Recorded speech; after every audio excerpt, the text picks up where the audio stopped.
Hola, buenas tardes, bienvenidos a la Biblioteca Nacional. Permítame agradecerle su presencia, estar aquí con nosotros en una nueva sesión de este ciclo de autores encadenados, un ciclo nuevo en la Biblioteca Nacional, lo estamos desarrollando desde principios de este año. Es un ciclo que parte de una idea muy sencilla, es la idea de pedirle a un autor que nos proponga el nombre de otro autor con el que le gustaría mantener una conversación en el público, con el que le gustaría hablar, intercambiar opiniones, en cierta manera entrevistarle y a partir de esta idea pues ir creando precisamente lo que el nombre del ciclo sugiere, una cadena de autores y explorar un poco qué podemos descubrir en ello, qué nos sugiere, qué afinidades o qué diferencias podemos encontrar entre unos autores y otros, el ver incluso ciertamente los intereses de cómo de un autor al que conocemos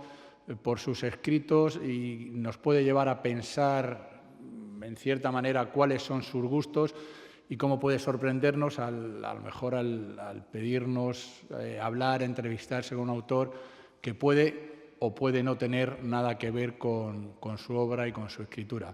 Bueno, pues en este ciclo, en esta cadena, en la sesión pasada, Luis Landero nos propuso hablar con Marta Sanz, la tenemos aquí, y hoy a Marta Sanz le tocaba devolver visita y nos ha propuesto a José Ovejero, a quien le tocará devolver visita el mes que viene y lo hará con Pilar Adón. Entonces, yo no les digo nada más, os dejo con Marta, con José y a ver qué nos cuenta. Solamente os pido un aplauso de bienvenida para ellos. Muchas gracias.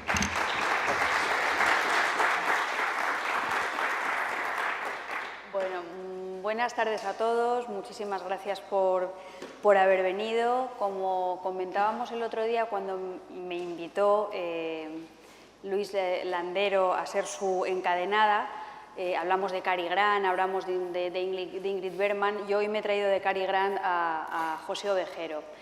Yo seguro que no voy a hacer las cosas con la gracia, la inteligencia y el desparpajo con las que las hizo Landero y por eso yo me he traído mis apuntes. Landero lo hizo a pelo, o sea, Landero lo hizo sin papeles, a él se le iban ocurriendo las cosas, era una cosa brillantísima que me dejó en un lugar maravilloso y que le agradeceré de por vida. Pero yo como para esas cosas tengo la memoria bastante peor, digo, bueno, le voy a escribir las preguntas que quiero hacerle en este momento a José Ovejero, que es un escritor que evidentemente está aquí porque yo lo admiro muchísimo como poeta, como novelista, como ensayista, incluso como actor.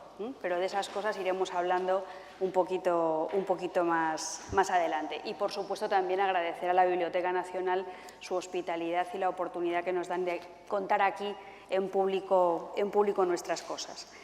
Vamos a empezar un poco por el final. Y el final es que hace relativamente muy poco tiempo a José le han dado el premio Juan Gil Albert de poesía, que otorga la ciudad de Valencia por un poemario que se titula Mujer lenta. A mí inmediatamente me ha venido a la cabeza, cuando he visto el título de este poemario, José, yo me he acordado de la novela de Coetzee o Coetzee, que creo que es como se debe decir, Hombre lento.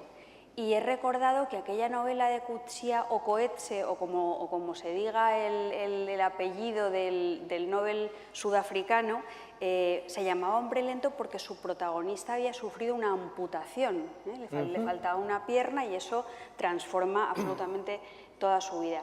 Sin embargo, en Tu mujer lenta, yo creo que la lentitud de esa voz poemática no tiene tanto que ver con una amputación física, sino que se relaciona más con una manera de leer, de entender el mundo, de estar en la vida. ¿Tú estás de acuerdo conmigo o no? Sí, sí.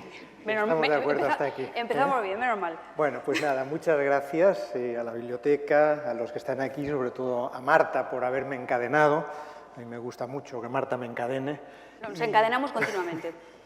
Y bueno, pues empiezo respondiendo a tu pregunta. Evidentemente, cuando escribí el título, bueno, primero se titulaba de otra manera. El libro lo presenté al premio Juan Gil Albert con el título Nada que lamentar, que es un título que no me gustaba gran cosa, pero tampoco se me ocurría ninguno mejor en aquel momento. Y cuando ya lo había presentado, me di cuenta de que hay un verso que dice «Soy la mujer más lenta del universo». Y me parecía que mujer lenta encajaba con este personaje. Pero luego había otra cosa, claro, me di cuenta de la relación con Hombre lento, y en Hombre lento, en la novela de Coetzee, hay una cosa que es muy interesante, y es que uno empieza leyendo la novela de una manera y a la mitad de la novela se da cuenta, o por lo menos yo, de que está leyendo otra cosa completamente distinta de lo que pensaba. Entonces, como en Mujer lenta hay un juego de identidades, un juego con la posibilidad de la ficción en la poesía, con no utilizar la poesía como una especie de válvula para las emociones propias, sino hacer esa especie de juego de espejos, de que una cosa es distinta de lo que parece que vamos a leer, dije, bueno, pues está bien esa relación también con Mujer lento, con Hombre lento. Yo estoy de acuerdo contigo porque normalmente tenemos esa visión un poco prejuiciosa respecto a la poesía, pensando que la poesía siempre es un género mucho más autobiográfico que la novela, y no nos damos cuenta de que la poesía muchas veces es polifónica y está habitada por voces, y hay poesía dramática, y muchas veces lo que se cuenta en los poemas no es exactamente algo que tenga que ver con esa sentimentalidad de los escritores. Aún así, aún partiendo de esa base, a mí me gustaría leerte a ti y leer a las personas que están aquí esta tarde con nosotros un poema que se titula Currículum. Y me gustaría leer este poema que se titula Currículum para preguntarte dos cosas. Una es más comprometida que la otra. La poco comprometida es si crees que los seres humanos somos lo que hacemos, y lo segundo es en qué trabajos de este currículum de alguna manera se reconoce el poeta José Ovejero en la voz de la mujer lenta. El poema dice lo siguiente: estudié más de lo que debía y por eso en la vida no saqué sobresaliente. He escrito porque es mi manera de no entender nada. No me juzgues, tú tendrás otras. Fue a los 17, pero dejemos los detalles. Apariencia física, he marcado la casilla Hispanic, baste con eso. En el hombro un lagarto tatuado, una mancha de nacimiento en el carácter, un soplo en el corazón. Si no me crees, pon tu oído en mi pecho. He trabajado aquí y allá, no siempre con buena conciencia. Mis vocaciones eran dueña de plantación, pirata, manejar una barca sin perder el rumbo, bordear acantilados en un camión, descubrir en la selva una hierba milagrosa y guardar el secreto.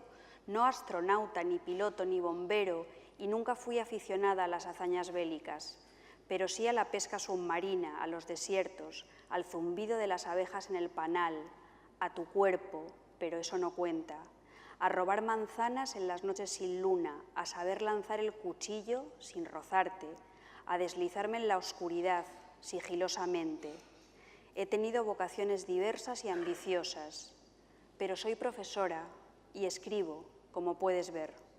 Mi vida es un dulce fracaso, un lento acostumbrarme a arrastrar conmigo un caparazón que me protege y me detiene. Y eso que yo podría haber llegado muy lejos, desnuda, despreocupada, sedienta. Vale, ¿por cuál empiezo? ¿Por la fácil o la difícil? Yo creo que es más fácil que empieces por la fácil, pero puedes hacer lo que quieras. Pues voy a empezar por otro sitio. Me imaginaba. No, porque quizá es necesaria una aclaración. Y como ya has leído un poema, habrán visto que el poema está escrito en primera persona, pero que esa primera persona es una mujer. Entonces es un poco el eje de este libro de poemas, el intentar escribir un libro de poemas tan auténtico como cualquier libro autobiográfico, pero utilizando los mecanismos de la poesía, por supuesto, y de la ficción. Cuando escribimos una ficción, el lector lee toda una serie de personajes, puede identificarse o no con ellos, pero esos personajes pueden ser sonar muy auténticos, sonar muy creíbles, sonar muy cercanos. Y sin embargo, en la poesía rara vez se utiliza ese mecanismo, es decir, el de una creación de personaje, que no significa que no sea verdad lo que se cuenta o que no tenga esa misma intensidad que si es autobiográfico, o por lo menos yo pensaba que no tenía por qué ser así, y por eso, una vez que me gustó la idea, me puse a inventar una biografía a esta mujer lenta, a imaginar cómo es, a imaginar cómo ha sido su vida y a escribir poemas desde esa vida. ¿Tiene que ver su currículum con el mío? Pues en parte sí y en parte no. Quiero decir, hay cosas evidentemente en las que coincidimos. Yo no he sido profesor en Estados Unidos, ella sí. He vivido como ella mucho tiempo en el extranjero. Hay toda una serie de datos biográficos que compartimos y otros que para nada. Que son... ¿Lo del lagarto? Lo del lagarto es un juego porque hace mucho tiempo en una especie de autorretrato que me pidieron, escribí un autorretrato hecho añicos en el que daba toda una serie de datos de mi vida y uno de ellos era que tengo una lagartija tatuada en el hombro. Y al final de ese autorretrato hecho añicos decía, de todas las cosas que he contado, una no es verdad. Podría ser esa o podría ser otra y no se lo voy a contar aquí, por supuesto. Entonces, sí hay toda una serie de cosas que coinciden con mi vida, como sucede con cualquiera de mis personajes de ficción, que hay una parte que sí y otra parte que no. Y eso creo que no es fundamental para entender al personaje ni para leer el libro de poemas. Y la pregunta fácil se me ha olvidado. Que si somos nuestros trabajos. Ah, esa era la buena. Si somos lo que hacemos, decías. Yo diría que somos lo que no hacemos, que eso es lo que marca nuestra vida mucho más, nuestras omisiones, las cosas que nos gustaría hacer, las cosas que están pendientes, nuestros deseos, lo que hemos olvidado, lo que hemos decidido olvidar. Así que no me pondría tan existencialista de la construcción a través de nuestras acciones, de lo que vamos acumulando de experiencia, sino que también recalcaría esa otra parte, la que no hemos hecho, y por lo menos a mí es una parte que me importa mucho. No hace tanto, bueno, a lo mejor sí hace tanto, 2 años, no sé si es mucho o poco, se me ocurrió escribir también una especie de autorretrato para las solapas de mis libros, que en lugar de contar mis éxitos, contase mis fracasos. Siempre decimos, pues gané el premio tal y me han dicho estas cosas tan hermosas de mí y bueno, todo este tipo de cosas que aparecen en las solapas de los libros como si eso fuésemos nosotros. Y yo pensé, si en el fondo yo soy más ese individuo al que han rechazado durante 15 años todos los editores de este país. Yo soy más el que no ha ganado ese premio que pensaba que tendría que haber ganado. Si yo soy, entonces yo creo que, aunque luego nunca escribí aquello, en el fondo porque la lista de mis fracasos, o sea, lo escribí pero no lo publiqué en solapa de un libro porque la lista de los fracasos era demasiado larga, entonces los éxitos caben mucho mejor, pero sí sigo pensando que es algo que me marca enormemente, todo lo que no he sido. Por supuesto, lo que he sido también en parte.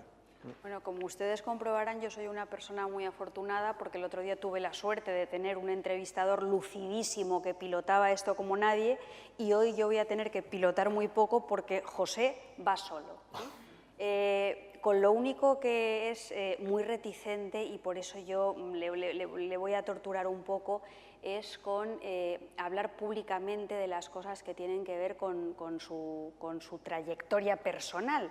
Pero de algún modo yo creo que las vidas de los escritores están recorriendo los textos que escribimos siempre y de alguna manera también creo que la máscara es la persona y voy a hacer todo lo posible por sacarle algo. Por ejemplo, a mí me gustaría que nos contaras un poco cómo tú crees que se ha ido construyendo tu mirada como escritor y me gustaría que nos dijeras si existe algún momento fundacional.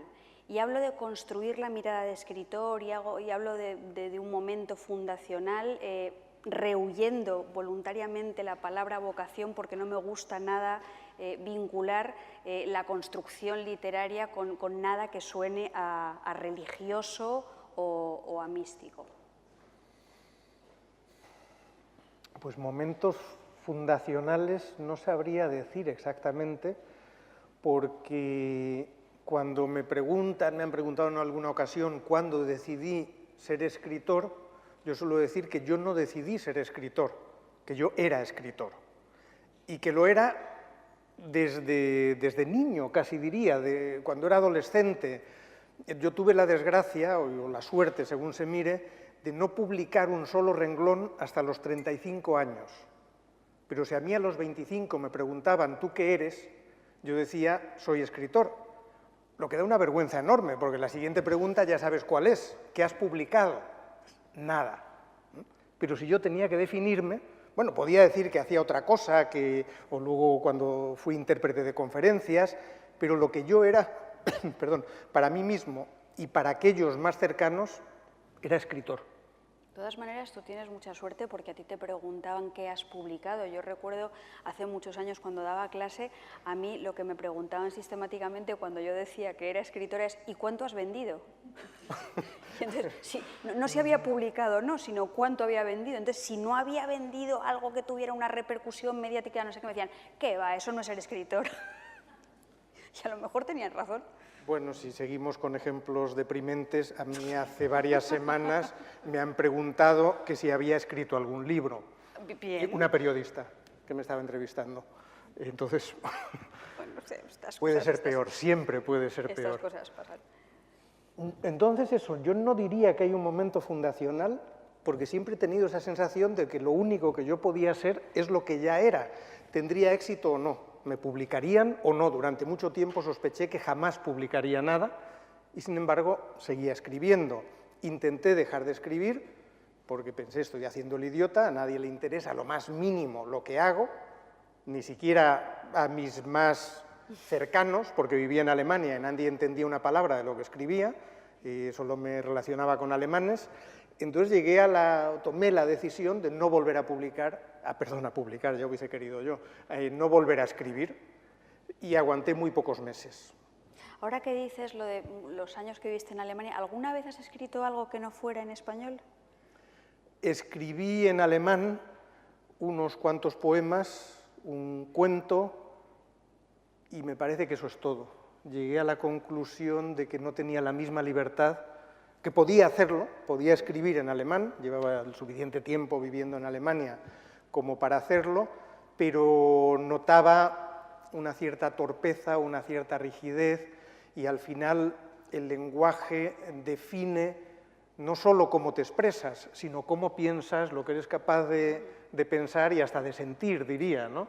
Entonces, después de unos cuantos intentos, decidí abandonar y volver al español, que bastante difícil era, ¿no? Complicado, sí. Y sí. Hoy estoy muy, muy espeso. Me has hecho dos preguntas y de cada dos me vas a tener que preguntar de una en una. Te estaba preguntando un poco, te pregunto un poco por cómo se ha ido construyendo tu mirada, sí. Pero es verdad que tú ya has partido de la base de que eras escritor y que es algo que ya estaba en ti, entonces ya como la hayas ido construyendo, me imagino que la habrás ido perfeccionando, desarrollando, depurando, pero que no te habrá costado tanto trabajo si ya la tenías, ya la llevabas puesta de casa. Bueno, me costó mucho trabajo porque yo escribía muy mal. Quiero decir, yo vengo de una familia obrera, no tenía en mis relaciones a ningún escritor, a nadie del mundo de la cultura, ni siquiera de la prensa, ni de nada por el estilo. Entonces, digamos, yo no tenía a nadie que me pudiese orientar, yo no tenía modelos cercanos, yo iba imitando lo que leía. Entonces llegó un momento en que leía Cortázar, entonces me puse a imitar a Cortázar, leía a Peter Handke y me puse a imitar a Peter Handke. Y aquello fue muy trabajoso. Suelo decir, y no lo digo por falsa humildad, porque yo me considero muy buen escritor hoy, pero no entonces, que si alguien me viniese con lo que yo escribía entonces y me lo enseñase, le recomendaría que se dedicase a otra cosa, porque lo que yo escribía entonces estaba lleno de clichés, los personajes eran de cartón piedra, estaba todo aquello lleno de tan buenas intenciones que las historias no funcionaban, y yo no considero que estuviese muy dotado para escribir. Creo que ha sido una conquista, poco a poco, leyendo y escribiendo, y buscando en lo que hacen otros, y quizá por eso me ha quedado esa, voy a decir, esa manía de tener siempre la impresión de que tengo que seguir aprendiendo, de seguir leyendo con esa idea de, fíjate lo que hace este o esta, qué interesante, ¿cómo podría asimilar yo esto? De, por ejemplo, hacer una cosa que yo creo que hace poca gente de mi edad, que es leer a los más jóvenes, porque a los más viejos ya los he leído, a todos, claro, pero bueno, pero de los que yo voy a aprender ahora es de los jóvenes, porque hacen cosas nuevas, porque hacen cosas distintas, más o menos logradas, pero me van a enseñar cosas. Entonces me ha quedado, creo, esa inseguridad de quien es consciente de que le falta algo. Yo hay dos cosas de lo que acabas de decir que comparto absolutamente. Una es que se pueden aprender determinadas actitudes, incluso desarrollar determinadas habilidades o destrezas relativas al oficio de escritor, y la segunda es que no se deja de aprender nunca y que aprendemos muchísimo de los libros que leemos. Tú has citado antes dos modelos para ti cuando eras más joven, que eran Cortázar y Hanke. ¿Qué otros autores para ti han supuesto algo muy significativo en tu trabajo como escritor? De esos autores o autoras que en un momento determinado son capaces de partirte el cráneo por la mitad, como decía Kafka, o el cortahielos, la imagen esa del cortahielos. Pues después del sarampión cortazariano, que fue muy largo, demasiado largo... ¿Escribiste muchos glíglicos? Escribí sobre todo bastante literatura fantástica. Bueno, por suerte acabé dejándolo. Luego he escrito alguna cosa fantástica, pero ya más alejado del modelo, digamos, del maestro. Hanke me interesaba por otros motivos, por su capacidad para relatar la intimidad y los detalles de las sensaciones, porque parece que son dos mundos completamente distintos, los de Cortázar y los de Hanke, y lo son, pero al mismo tiempo los dos te pueden enseñar cosas. Y luego yo creo que el libro que me marcó otra vez ya más mayor fue Tiempo de silencio de Martín Santos. Fue ese descubrimiento o redescubrimiento de la literatura española, porque yo estaba educándome en mi aprendizaje estético, sobre todo con literatura latinoamericana, porque yo pertenezco a una generación que se volcó en el boom, como nos volcamos en el boom, como lectores, despreciamos en buena medida, y muchos de nosotros al menos, y yo desde luego, lo que se había hecho en España 20 años antes, porque nos parecía que era, bueno, de esa parte tremendista, tan relacionada con el franquismo, con ese mundo cerrado y opresivo de esa España de pandereta, y que es por supuesto injusto, porque ahí estaban Goytisolo, ahí estaba Marce, ahí estaba Matute, ahí estaba qué sé yo, pero bueno, de joven yo creo que tienes que romper con cosas, y esa es una de mis rupturas, y entonces descubro a Martín Santos, que pertenece en buena medida a una tradición muy española, yo creo que muy cercana a la picaresca, pero que al mismo tiempo es capaz de utilizar el lenguaje de una manera totalmente distinta, de utilizar su aproximación a lo social también de una forma completamente diferente, de usar el tremendismo incluso claramente con sentido del humor, esa especie de distanciamiento de lo más feroz que hay en lo español.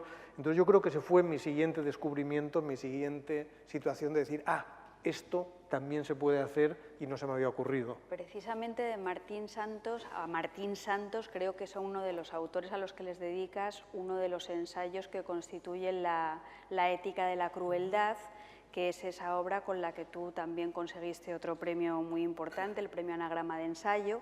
Entonces, lo que me gustaría ahora, ya aprovechando que el Pisuerga pasa por Valladolid y que has hablado de Martín Santos, es que resumieras un poco para todos nosotros en qué consiste ese oxímoron tan productivo y tan iluminador que es la ética de la crueldad. Y te digo que es para mí muy productivo y muy iluminador porque yo lo uso permanentemente para explicarme muchas cosas y para explicarles muchas cosas a los demás, y eso lo aprendí de tu libro.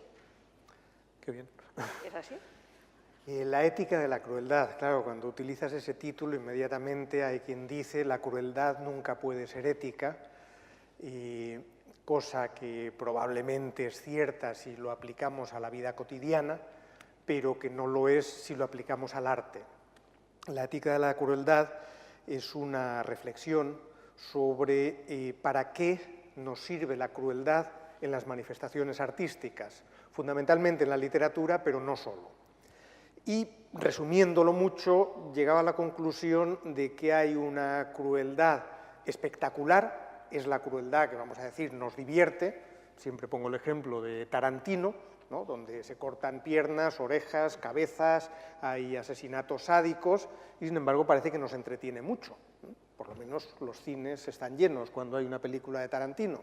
Bueno, esa sería una de las formas de crueldad. Otra, la que yo llamo crueldad hegemónica, que es la crueldad que se utiliza, vamos a utilizar ese concepto tan vago de el poder, desde el poder, para imponer una ideología, y el ejemplo más cercano serían los frescos que retratan el infierno en tantas y tantas iglesias.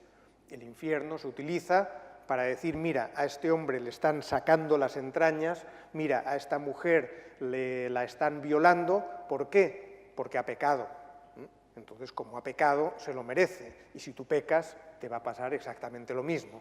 Bueno, tampoco me extiendo en esa otra crueldad, porque eran los dos tipos de crueldad que a mí no me interesaban como autor.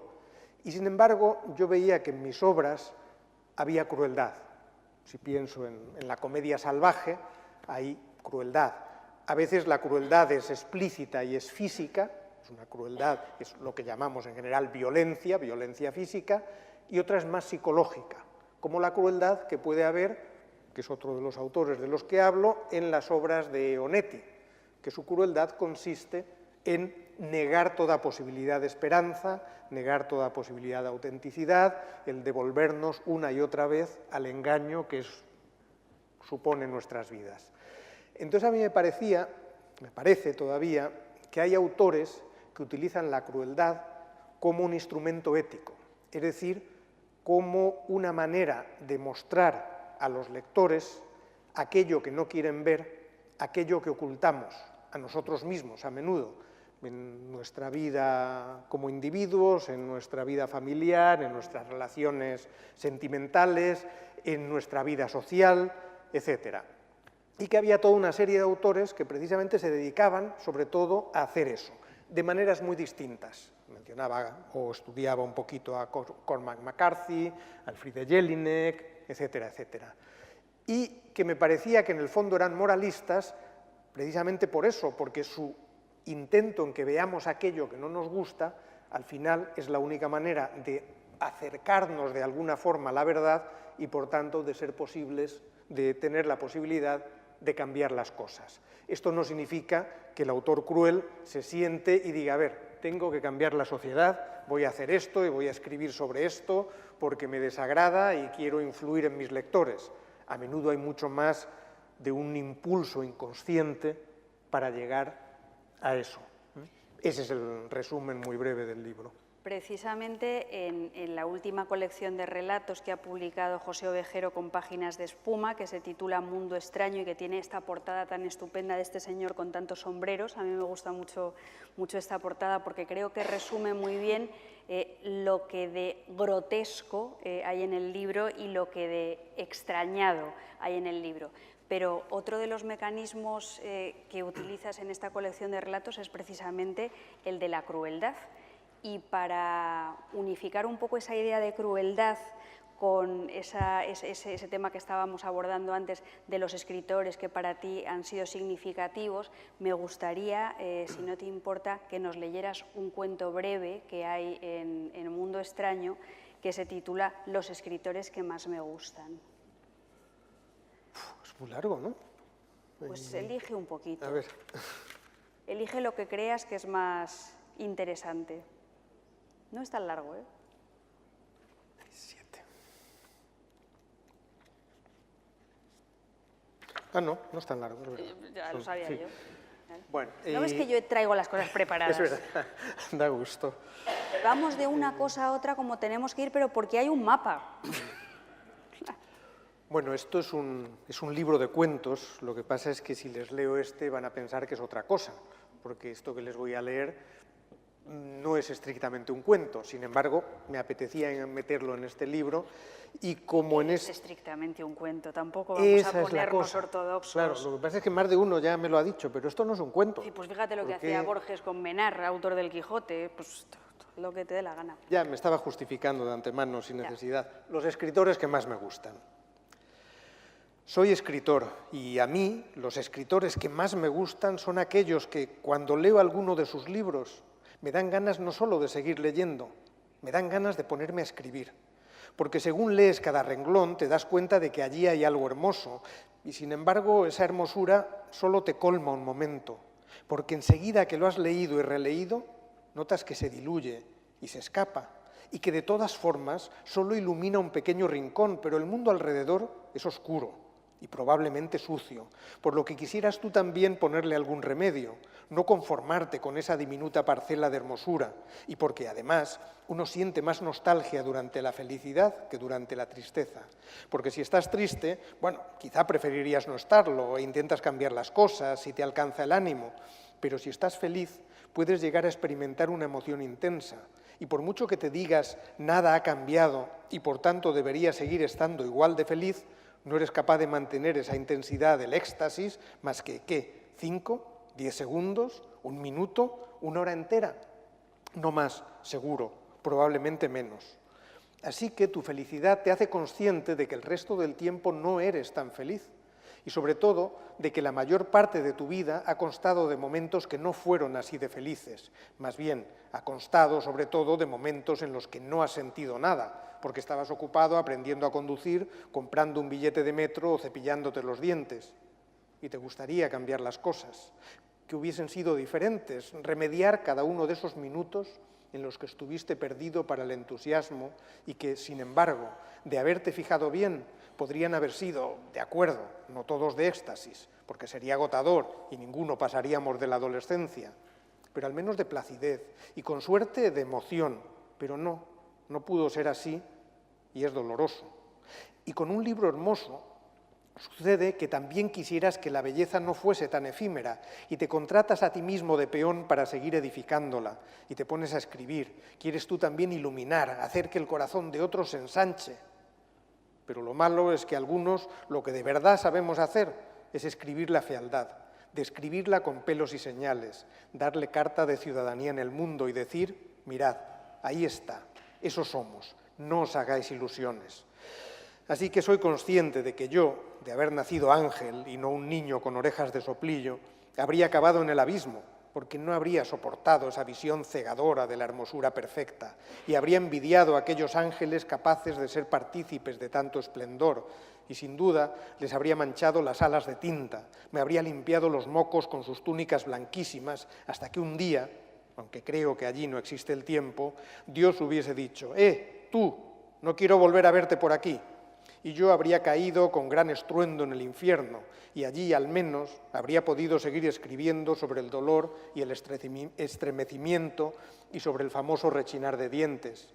Porque, y la verdad, me parece una lástima, a mí lo que se me da bien es eso, y las frases bellas tengo que dejárselas a otros, a esos ángeles brillantes, incluso cuando están tristes, a los que seguiré envidiando y odiando, aunque sé que en eso consiste precisamente mi condena. Bueno, más allá de que en este cuento yo creo que hay un resumen muy certero y muy hermoso de lo que podría ser una parte de la poética de José Ovejero como escritor y de la poética de esta colección de relatos en particular, yo le he sugerido a José que leyera el texto en voz alta, porque a mí hay dos características de sus libros y de su obra en general que me resultan especialmente estremecedoras y especialmente estupendas, ¿eh?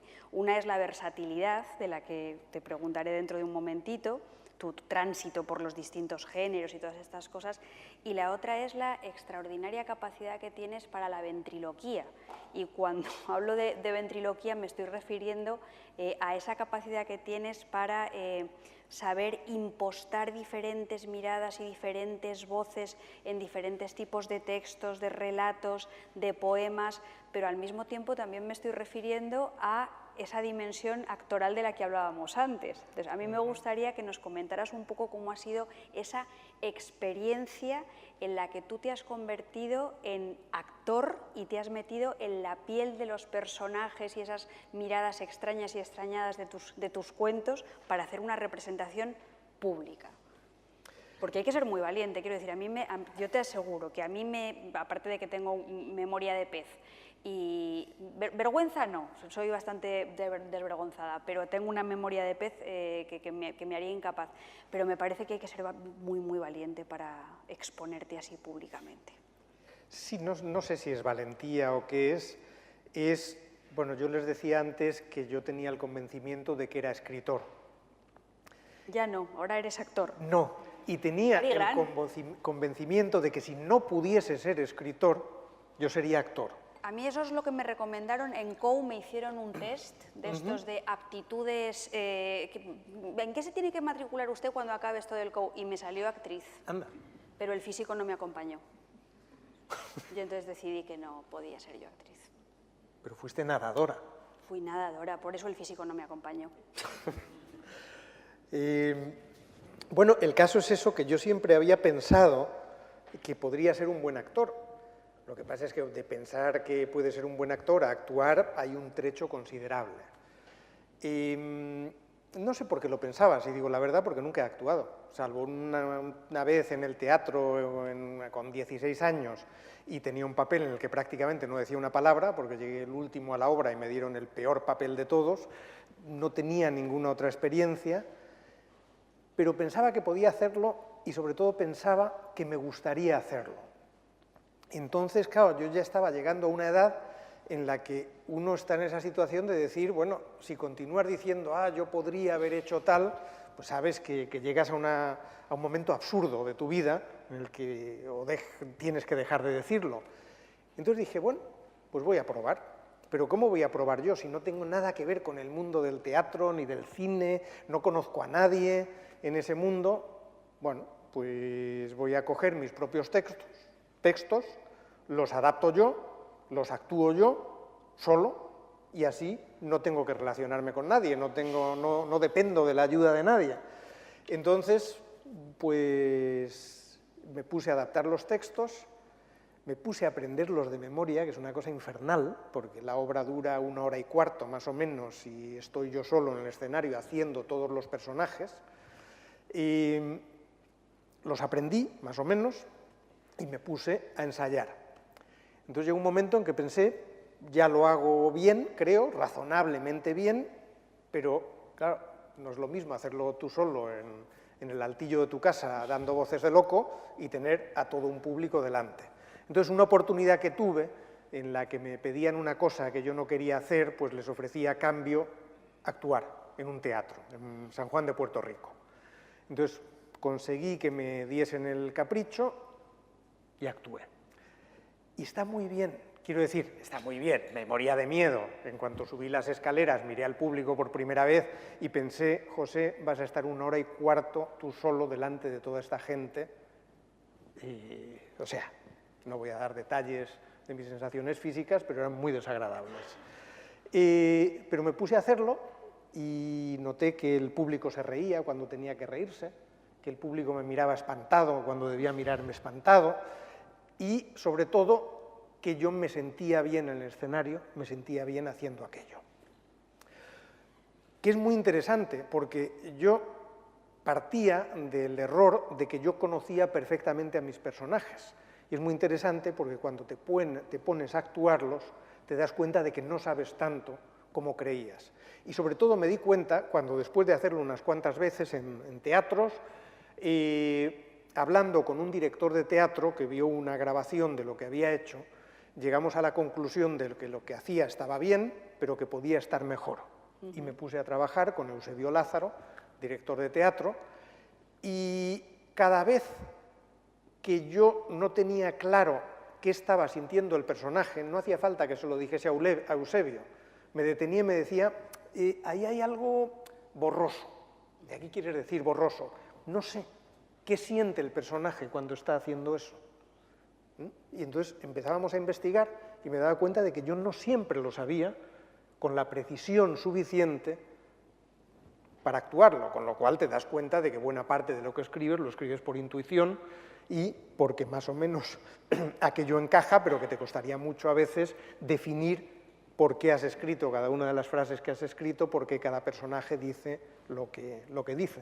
¿Y te has planteado la reescritura de algún relato a la luz de ese proceso de interpretación en el que a veces te has podido sentir más o menos desnudo? No. No sé si es un trabajo que querría hacer, y los relatos están escritos para ser leídos. Yo creo que ni siquiera es necesario romper la ambigüedad de algunos momentos para el lector, porque el lector de todas maneras tiene una capacidad de interpretación. Además, esa ambigüedad es interesante para la propia escritura, entonces yo no creo que sea necesario. Era necesario más que nada para mí en el escenario, para poder de verdad estar en el personaje, pero quizá no era tan necesario para el público. Antes hemos hablado, yo he dicho, de dos de tus aptitudes o de tus características como escritor que más me interesan. Una es la ventriloquía y otra te he dicho que era la versatilidad.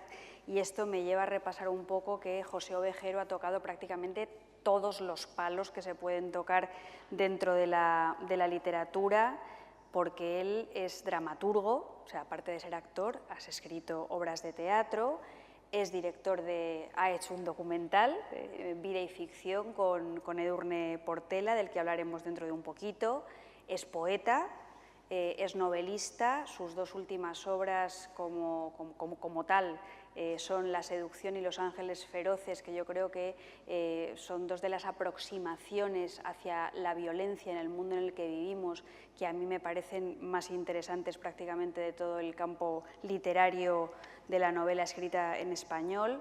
Es ensayista, como hemos visto cuando nos ha resumido, bueno, no lo hemos visto, hemos intuido que es ensayista cuando nos explicaba qué era la ética de la crueldad, pero además se puede constatar que es ensayista, es compilador, tiene un maravilloso libro que se llama El libro del descenso a los infiernos, que publicó la lamentablemente extinta editorial 451, y yo no sé si se me olvida algo más que hayas hecho, pero ya es suficiente, porque si no...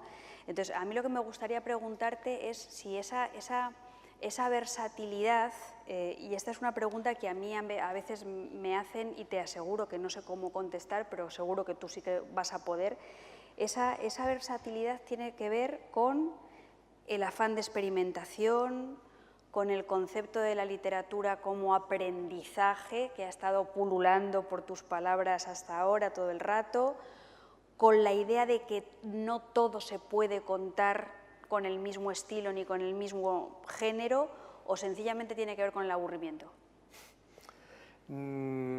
O con nada. Yo creo, creo que otras sí, opciones. Que vas con las dos primeras. Y ¿Te las las repito? dos primeras razones no creo que esta vez me las sé. Creo que las dos son ciertas. El aburrimiento, en todo caso, más que con el aburrimiento, con el temor al aburrimiento. Pero es que yo creo que escribir un libro en cualquier género es un logro, es una maravilla poder escribir un libro, ¿no? Sea una novela, sea un libro de cuentos, sea lo que sea, te da un montón de cosas, te permite mirar el mundo, te permite expresar una parte de él o aproximarte por lo menos a ello, pero de la misma manera que un libro, un género, un estilo es un logro, es también una limitación. Uno no mira el mundo de la misma forma si está escribiendo un poema que si está escribiendo una novela. Y, por supuesto, uno no lo expresa de la misma manera. Es decir, siempre te estás acercando solo a algo muy parcial. Cosa con la que uno tiene que conformarse, está claro, no podemos contar el mundo, suponiendo que se puede hacer con la literatura, pero no podemos ni siquiera mirarlo todo, no podemos expresarlo todo, y sin embargo, digamos que a mí me alimenta el proyecto utópico de hacerlo. Las utopías, evidentemente, no se alcanzan nunca, y si se convierten, se quedan normalmente en algo anquilosado y conservador, pero tenerlas en mente está muy bien porque te empujan en una dirección. Entonces, este proyecto de contarlo todo y de expresarlo todo es algo que ha ido alimentando mi obra. No me he dado cuenta hasta hace un tiempo, cuando pensé precisamente esto. Escribo en todos esos géneros, voy saltando de uno a otro, pero además, y ahí me refiero a lo que tú llamabas ventriloquía, escribo con estilos distintos. En este mismo libro, una de las cosas que me han señalado es que cada narrador tiene una voz diferente. No tengo una voz reconocible, o por lo menos no claramente reconocible, no tengo esa imagen de marca que pueda tener un Javier Marías, por ejemplo, o un Woody Allen en el cine. No, porque aunque es posible, no lo sé, que ellos puedan profundizar más en un tipo de mirada, en un tipo de expresión, a mí lo que me interesa es seguir añadiendo piezas a esa especie de rompecabezas que estoy construyendo en mi vida limitada y en mis capacidades limitadas. Entonces yo creo que cada vez que escribo un libro parte también de ese impulso de contarme algo nuevo, es decir, de ver algo nuevo e intentar expresarlo, sabiendo que tu visión siempre será borrosa, que la literatura no es un espejo, en todo caso es un espejo empañado o un espejo deformante, y que nunca vas a conseguir expresar lo que quieres expresar porque el lenguaje es limitado. Es así de terrible, pero nunca podemos expresar, creo yo, completamente lo que queríamos expresar. Pero bueno, son las limitaciones con las que cuentas, pero a mí me gusta esa especie de, no voy a decir desafío, que suena demasiado deportivo, sino de objetivo de ir ampliando mis formas de mirar y mis formas de contar. Porque incluso en la poesía lo que estoy haciendo es contar cosas. He traído a José Ovejero porque yo en el fondo me siento tremendamente identificada con su discurso sobre la literatura. Lo que pasa es que me siento inmodestamente identificada porque él lo explica mucho mejor y es infinitamente más versátil. Volviendo a Mundo Extraño, yo creo que tú aquí has activado un poco el mantra este freudiano de que lo siniestro tiene que ver con hacer extrañas las cosas familiares. Y en el proceso de hacer extrañas las cosas familiares, yo creo que lo queramos o no lo queramos, ahí hay una especie de relieve político, porque hacemos más visible todo aquello que nos perturba a través de mecanismos como la crueldad o como el propio extrañamiento. ¿Tú crees de verdad que ese extrañamiento apunta en esa dirección? Es decir, apunta en la dirección de hacer visibles las cosas invisibles, o como decía un autor gallego que a mí me gusta mucho, que se llama Alberto Lema, hacer visible lo que ya es visible pero no nos da la gana ver? Sí, esto último me gusta. Sí, está muy bien, porque realmente es eso, es lo que tú decías, es mirar lo cotidiano a menudo. Si cojo un cuento como el primero, Mamá eligió para suicidarse el 24 de diciembre por la mañana, y a través de un relato grotesco en el que, bueno, pues el 24 de diciembre por la mañana se suicida una madre, digo una madre porque quien lo cuenta es su hija, pero todos siguen haciendo como si nada. Bueno, pues deciden seguir con la cena porque a la madre no le gustaría nada que el pavo se quedase sin hacer y que no comiesen todos en familia, etcétera, que es todo muy grotesco y muy disparatado, pero al final lo que uno ve son las propias cenas familiares en las que puede haber un montón de desgracias, puede haber rencillas, puede haber odios, y sin embargo montamos toda esa gran ceremonia de la Nochebuena o la Navidad o el cumpleaños. Entonces hay una especie de reconocimiento, a pesar de lo distorsionada que está esa realidad. Una cosa que me interesa mucho de lo que decías, y que desde luego se da muchísimo en tu obra, es, por utilizar la vieja expresión de que lo privado es político, ¿no? En tu literatura, aunque tú estés contando cosas tan privadas que tienen que ver con tu cuerpo, con tu experiencia de la enfermedad, con tus relaciones familiares de pareja, tú no solo estás hablando de Marta Sanz, no conectas con los demás únicamente porque a uno le puede haber dolido lo mismo que a ti o tenga los mismos problemas de familia, sino porque estás utilizando el cuerpo individual como una especie de sinécdoque del cuerpo social, ¿no? Porque estás hablando de algo mucho más amplio. Y yo no lo habría sabido decir así de bien, sinécdoque social. Esto me lo apunto para la próxima entrevista. Me voy a poner colorado. Bueno, entonces yo creo que en mi literatura se da también mucho esto, que estoy hablando de cuestiones muy íntimas, pero que sin embargo, como yo personalmente no me puedo escapar a ello, a esa manera de reflexión sobre lo social, o vamos a llamarlo lo colectivo, aparece una y otra vez por detrás. Incluso en novelas tan intimistas. Hace poco leía que los hombres nunca decimos que escribimos novelas intimistas, que solo lo escriben las mujeres, lo dicen las mujeres. Pero no es verdad, yo lo digo siempre. Pero bueno, no sé por qué cierro ese paréntesis. En mis novelas más intimistas, como La invención del amor, lo colectivo, lo social, está siempre por detrás. Quiera o no quiera, porque no puedo ver a mis personajes aislados de su contexto. Hace muy poco pensaba en uno de tus libros, Clavícula, y en otro libro que leí recientemente sobre alguien que padece una enfermedad, y me daba cuenta de la diferencia que era esa, que yo estaba leyendo ese libro sobre esa enfermedad y solo estaba viendo a esa persona y las relaciones que podemos tener los demás con esas sensaciones que despierta la enfermedad, la vulnerabilidad, la fragilidad, el miedo, pero como algo muy individual.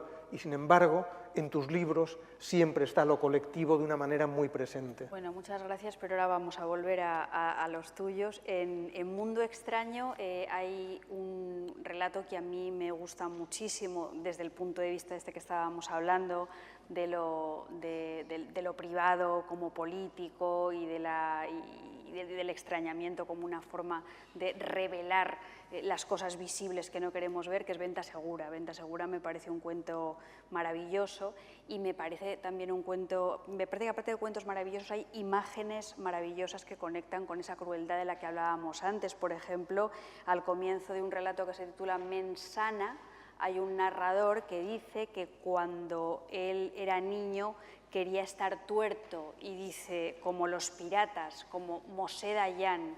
A mí me vino a la cabeza la imagen de Moshe Dayan de los telediarios de mi infancia y me dio así como tuve una sensación mala. Y luego hay un cuento de una crueldad extremísima que se titula Me duele más a mí. Con el me duele más a mí uno puede anticipar esa situación también tan grotesca que cuando uno dice, ay, pues tengo mal la pierna, el otro dice, pues si supieras yo lo que me duele a mí, pues a mí mucho más, ¿no? Bueno, pues esto va mucho más allá de todo eso y les recomiendo que lo lean con precaución, ¿no? Entonces, en ese sentido yo creo que los cuentos de José, y no solamente los cuentos, sino también parte de sus novelas, para mí tienen conexiones con el cine de Lanthimos o de Haneke. Entonces, justamente tú acabas de hacer un paréntesis diciendo, hombre, los hombres parece que no decimos nunca que escribimos libros intimistas, y Haneke hace muy poquitos días ha denunciado el puritanismo que nos invade y todas estas cosas. Entonces, tú que eres hanekiano, muy hanekiano, yo creo, y al mismo tiempo yo sé que tú eres un hombre feminista, lo cual no es un oxímoron, como el de la ética de la crueldad. ¿Qué opinas de las declaraciones de Haneke, si las tienes más o menos reciente, y de qué manera, y estás o no estás de acuerdo con esa especie de run que se está creando de que el feminismo es la causa del puritanismo que nos invade? Qué difícil. Bueno, primero tengo que decir que no he leído las declaraciones de Haneke y quizá erróneamente por una especie de pudor. Yo admiro enormemente a Haneke, pero he leído últimamente a demasiados señores diciendo cosas que a mí me parecen disparatadas sobre el feminismo. Entonces pensé, no, Haneke no quiero saberlo, y como el titular iba un poco por ese camino, me preocupaba. Entonces, yo creo que cualquier discurso que domina en un momento dado el diálogo en una sociedad es problemático. Pero eso que dicen tanto sobre el feminismo se podría decir sobre cualquier otro discurso que en un momento dado eso genera una especie de consenso, por lo menos en determinados sectores, en los sectores probablemente en los que yo me muevo, por lo menos. Entonces, oír a Vargas Llosa las cosas que dice sobre el feminismo, a Javier Marías, a toda una serie de hombres opinando, en mi opinión, con muy poco conocimiento de causa, con muy poco conocimiento de la literatura feminista, con esa especie de recurso de la gente sin recursos, que es cuando estás discutiendo, discute lo más disparatado que hayas oído de esa ideología a la que tú te quieres enfrentar. Y como en cualquier movimiento se oyen y se hacen imbecilidades, todo el mundo lo tenemos muy fácil. Entonces, si tú quieres discutir o poner en tela de juicio desde el feminismo al socialismo, a cualquier ismo, coges a cualquier elemento un poco descerebrado, lo pones de ejemplo y dices, mirad, esto es lo que dicen.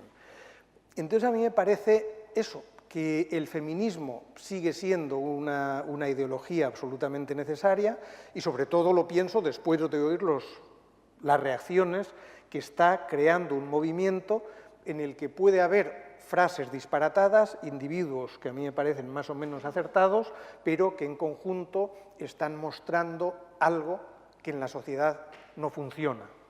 Entonces, por ejemplo, hace poco leía un artículo en el que se criticaba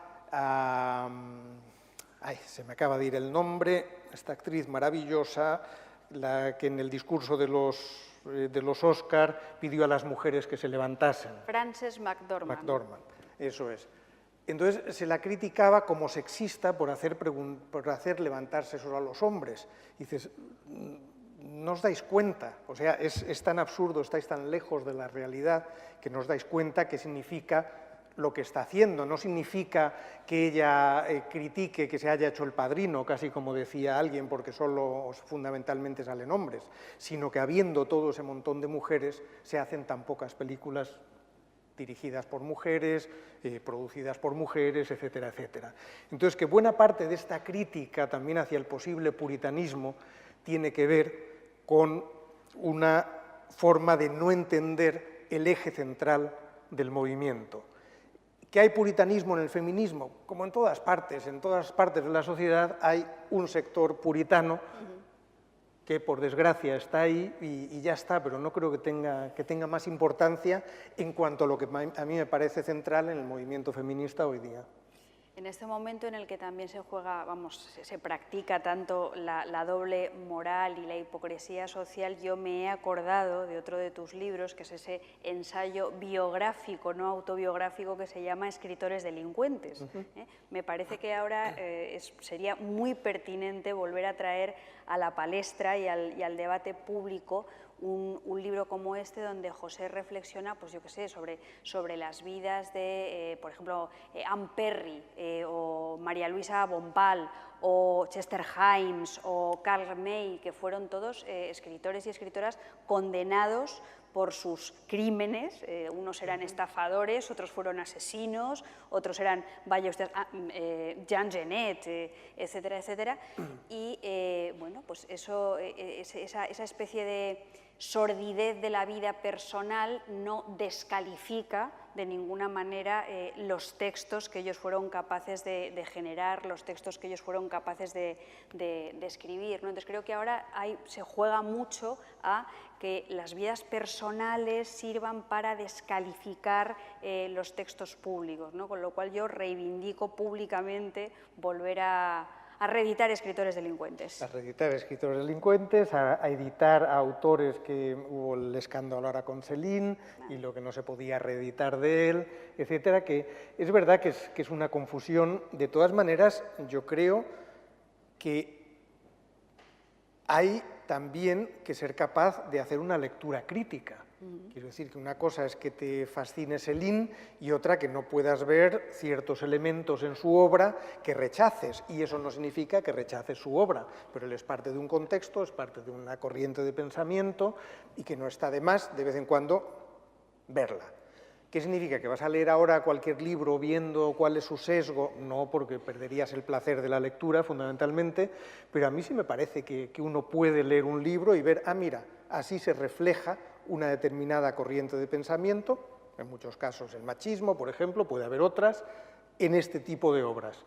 Y, sin embargo, qué obra más fascinante, qué interesante, qué bien escrita, etc. De todas maneras, a mí una cosa de las que más me están interesando de esta polémica que ha surgido, por ejemplo, en torno a Lolita y todas estas cosas, es que estamos reflexionando, estamos volviendo a reflexionar mucho sobre nuestras maneras de leer y sobre el concepto de literatura que tenemos cada uno de nosotros, ¿no? Hay gente que coloca la literatura en una especie de sacrosanto altar y entonces parece que cualquier tipo de lectura que se haga desde un prejuicio ideológico es maligna, nefasta y va a neutralizar cualquier tipo de placer posible del texto, y sin embargo hay otros lectores y otros escritores que saben que leemos desde distintas concepciones del mundo, en distintas épocas, y sobre todo también se está poniendo de manifiesto, tú hablabas antes con lo de la crueldad un poco de esas representaciones edificantes, bueno, pues se está poniendo de manifiesto que la literatura no tiene por qué ser siempre edificante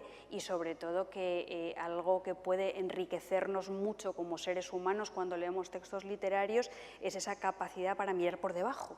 Para darnos cuenta de que no todos los mensajes son literales. Y para mí esto es de las cosas más emocionantes que están pasando en este momento y que creo que puede incluso aumentar nuestra calidad como ciudadanos. O sea, más allá de la concienciación feminista, esa concienciación sobre la necesidad de leer. Y en este sentido quiero enlazar con el documental que has hecho junto con Edurne Portela, Vida y Ficción, porque en Vida y Ficción tú precisamente estás hablando con escritoras y con escritores que aún practican la posibilidad de la literatura en un mundo en el que parece que ya la literatura no le importa a nadie o que escribir no sirve para nada, ¿no? Entonces, a mí me gusta mucho cómo en el documental habéis conseguido conjugar una especie de visión elegíaca de un mundo que se acaba con cierta esperanza rebelde que se ve sobre todo al final. Entonces, me gustaría que nos contaras un poco el proceso de elaboración del documental, los autores que participan, las experiencias que estáis teniendo en las proyecciones, todas estas cosas. Muy bien, pasamos a otro campo. Claro, es que eres muy completo. Pues sí, hicimos un documental que se titula Vida y Ficción, hicimos Edurne Portela, que está aquí sentada, y yo. Algunos de los protagonistas del documental están aquí presentes, Fernando Royuela, que abre el documental, Marta Sanz, aquí sentada. Yo hablando de mi cuerpo, como siempre. Ella hablando de su cuerpo, efectivamente. Y lo que hicimos Edurne y yo fue plantearnos la posibilidad de rodar un documental en el que indagásemos sobre las razones para seguir escribiendo. Porque continuamente estamos oyendo mensajes apocalípticos sobre el fin de la literatura, sobre que se lee cada vez menos, cosa que no es cierta, sobre la menor importancia social del escritor, cosa que sí creo que es cierta, sobre la reducción del espacio de la literatura en la vida pública, que también creo que es cierto. Y, por ejemplo, no sé si miran los periódicos, la literatura tiene un papel cada vez menor, la literatura pasó a desaparecer, el suplemento cultural desapareció de algunos periódicos, no solo la literatura, sino la cultura en general. En otros se metió la literatura en ocio y espectáculos, cosa que ya es una definición muy interesante de lo literario, etc.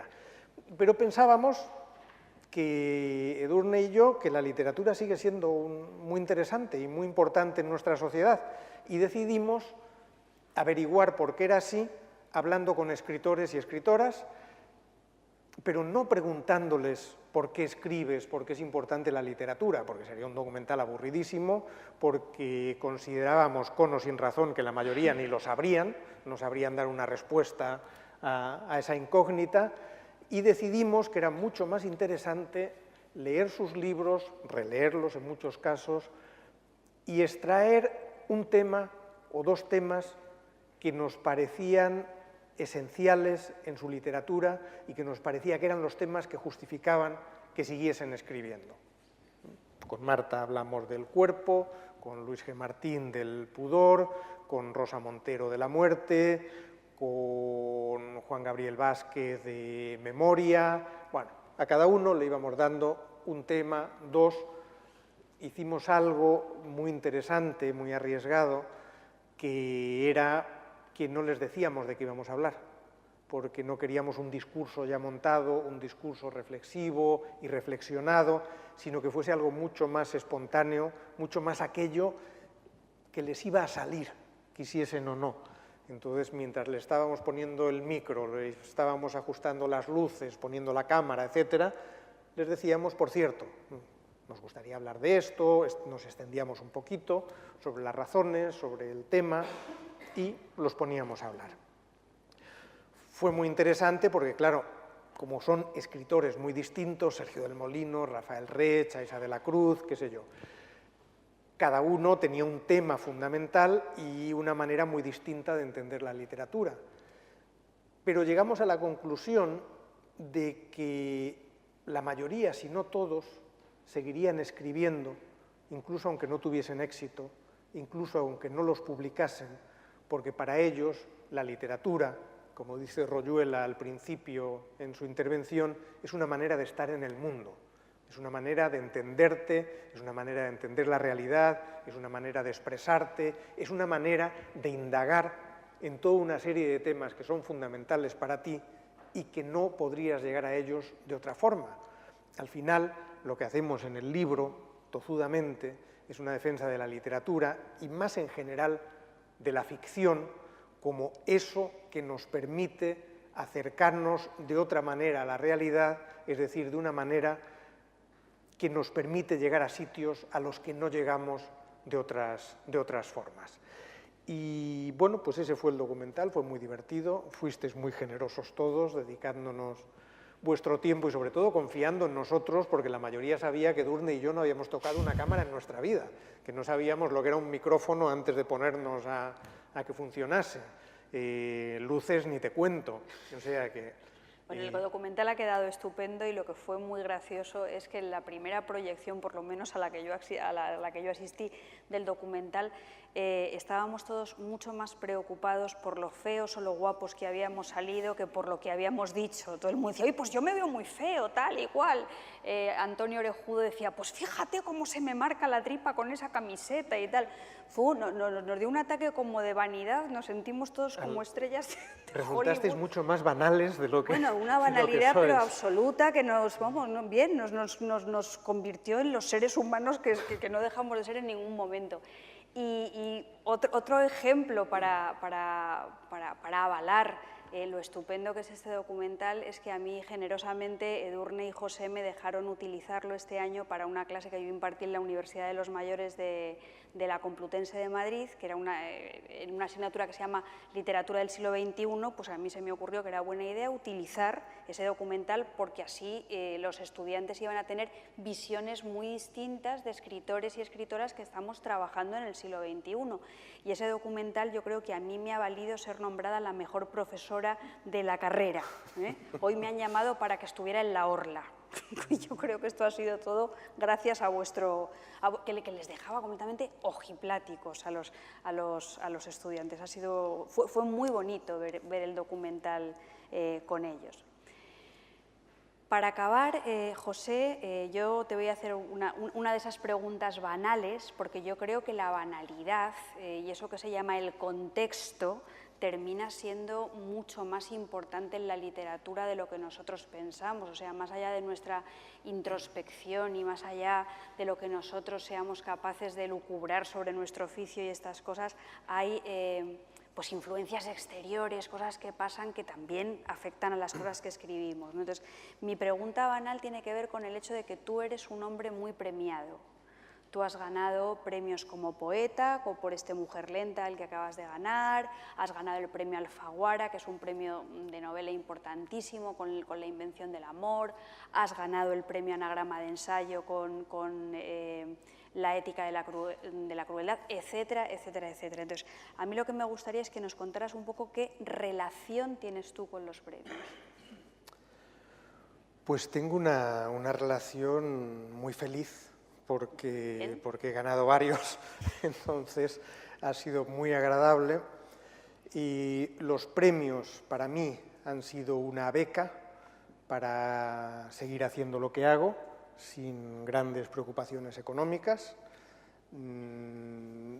y en ese sentido hay una utilidad práctica fundamental, que es esa, es la de no tener que estar escribiendo todas las semanas artículos que a lo mejor no me apetece escribir, es la de no tener más prisa en publicar que la que me dé mis ansias creativas, es libertad. Haber conseguido esos premios para mí ha sido una gran libertad. Pero luego hay otra cosa subyacente, de la que no suelo hablar mucho, y es que yo durante muchos años me he considerado una especie de, no me sale una palabra mejor en castellano, de outsider, de alguien que está fuera. Porque estaba físicamente fuera, hasta hace 5 años ahora mismo yo he vivido fuera de España, es decir, casi toda mi vida adulta estaba en el extranjero.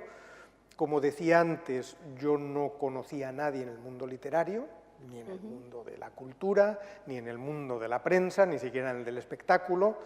Entonces, mi experiencia de la vida literaria era que yo escribía, enviaba mis libros, nadie me hacía caso y los iba guardando en cajones durante mucho tiempo, incluso ya en aquella época en la que los libros se guardaban en cajones, después en el escritorio de mi ordenador.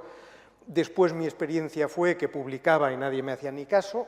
De hecho, de mi primer libro no hubo una sola reseña, del segundo hubo una. En fin, yo tenía esa sensación de no existir.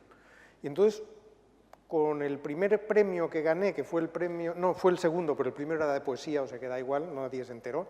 Y con el segundo que gané, que fue el premio Grandes Viajeros de Libros de Viajes. Eso no lo hemos dicho, lo de tu faceta de escritor de libros de viajes. Faltaba esa.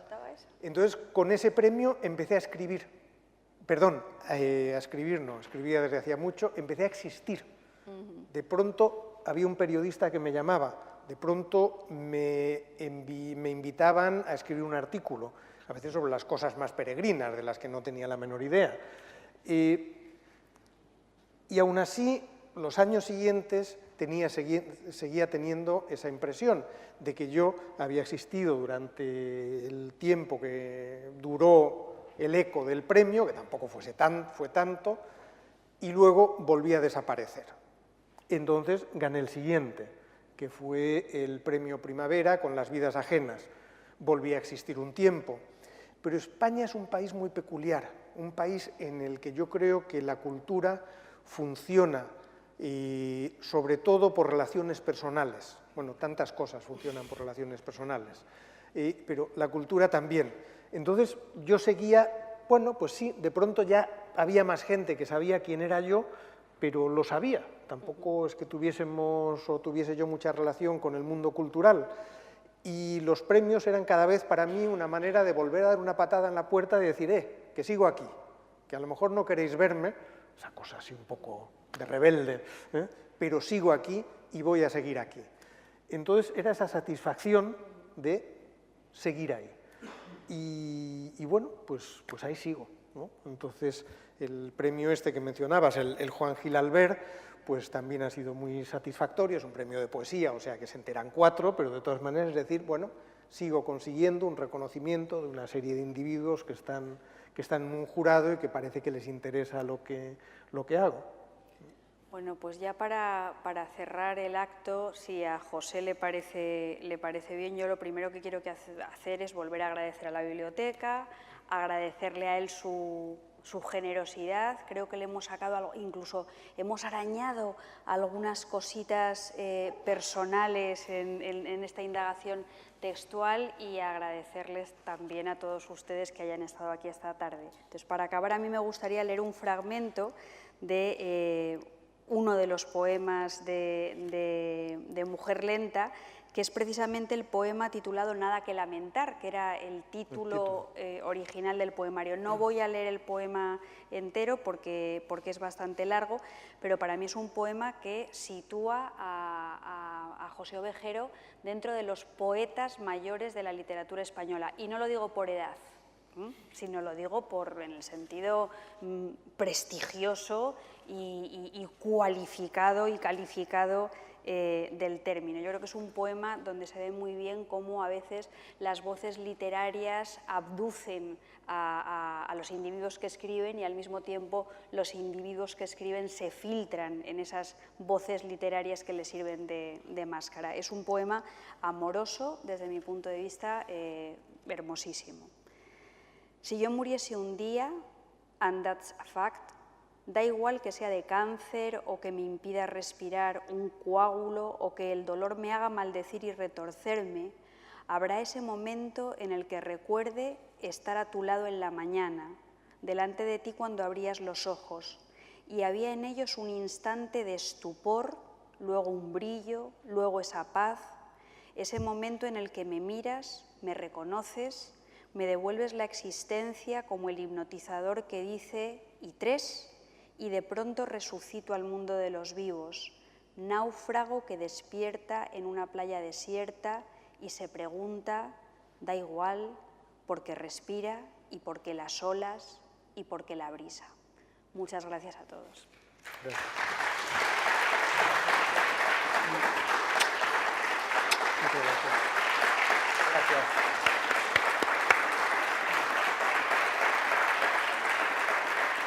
Muy bien, muchísimas gracias. Qué bonito. ¿Cuándo las pones? Sí, estaré aquí, como decías hace un momento, con Pilar Adón el día 16 de mayo, ¿es? 16 o 17, ahora me bailan las fechas, 16 de mayo. Bueno, pues, Pilar Adón, que es una magnífica cuentista, novelista y poeta. Otra versátil. Como tú. Bueno, muchas gracias. Gracias. Muchas gracias.